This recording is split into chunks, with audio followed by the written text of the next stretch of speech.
জনাব হযরত মাওলানা আখতার হোসেন ভুইয়া বক্তব্য প্রদান করবেন। জনাব হযরত মাওলানা আখতার হোসেন ভুইয়া।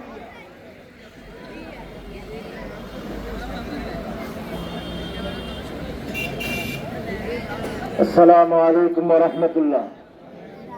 حامدا ومصليا ومسلما أما بعد فأعوذ بالله من الشيطان الرجيم. بسم الله الرحمن الرحيم.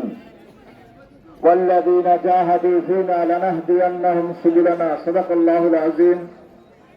ইসলামী আন্দোলন বাংলাদেশ আলীনগর ইউনিয়ন কর্তৃক আয়োজিত নির্বাচনী এই জনসভার সম্মানিত সভাপতি উপস্থিত আছেন জেলা সদর আসনের হাত পাখার মনোনীত প্রার্থী বিশিষ্ট আলেমে দ্বীন, বিশিষ্ট লেখক ও গবেষক, ভোলা মাটির মানুষের প্রিয় নেতা জনাব মাওলানা